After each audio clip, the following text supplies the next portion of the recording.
आज हम अपने आप को परखें कि हमारा जीवन आज किसके दासत्व में है, किसके दास हैं हम। अगर हम रोमियो 6 अध्याय पढ़ेंगे तो उसमें क्या लिखा है 15 से 23 पद में। 15 पद कहता है, तो क्या हुआ, क्या हम इसलिए पाप करें कि हम व्यवस्था के अधीन नहीं वरन अनुग्रह के अधीन है? कदापि नहीं।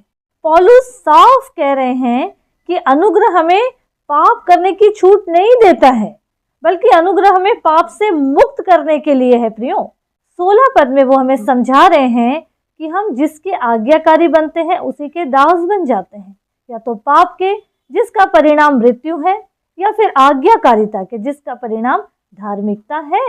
17 और 18 पद में पौलुस धन्यवाद करते हुए क्या बोल रहे हैं कि पहले हम पाप के क्या थे, दास थे, पर अब हमने सत्य की शिक्षा को दिल से स्वीकार किया है और पाप से छुड़ाकर धर्म के दास बनाए गए हैं।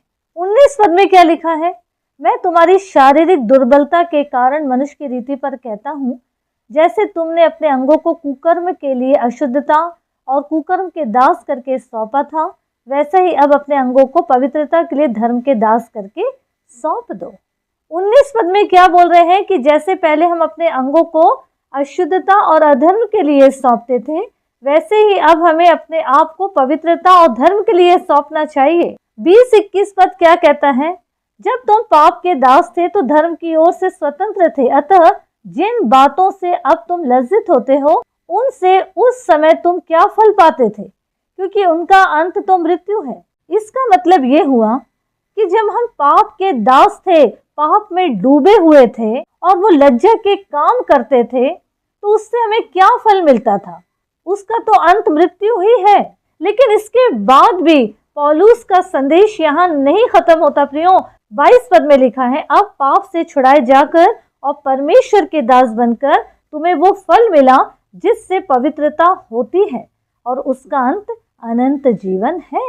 23 पद कहता है, क्योंकि पाप की मजदूरी मृत्यु है, परंतु परमेश्वर का वरदान हमारे प्रभु यीशु मसीह में अनंत जीवन है। प्रियो इन वचनों का निचोड़ ये है कि हर मनुष्य किसी न किसी का दास है। क्वेश्चन ये नहीं है कि हम दास हैं या नहीं, पर क्वेश्चन ये है कि हम किसके दास हैं। हमको ये समझना है कि प्रभु यीशु मसीह ने खुद को हमारे लिए दे दिए, हमारे पापों के लिए दे दिए, उसके बाद भी क्या हम पाप के ही दास बने हुए हैं? प्रियो हमको ये निर्णय करना है कि हम पाप के नहीं बल्कि धर्म और परमेश्वर के साथ उसकी अधीनता में जीवन बिताएं। अगर हम इस तरह प्रभु के चरणों में रहकर, प्रभु के भय भक्ति में, प्रभु की आज्ञा में रहकर जीवन को बिताएंगे तो अनंत जीवन की ओर ये मार्ग हमें ले जाएगा। प्रियो तो इसीलिए आज अपने जीवन को परखें कि हम आज भी दास हैं पाप के, या हमें प्रभु ने आज़ाद कर दिए हैं। अगर आज़ाद कर दिए हैं तो फिर ये जीवन को प्रभु की महिमा के लिए बिताएं और प्रभु के योग्य बने।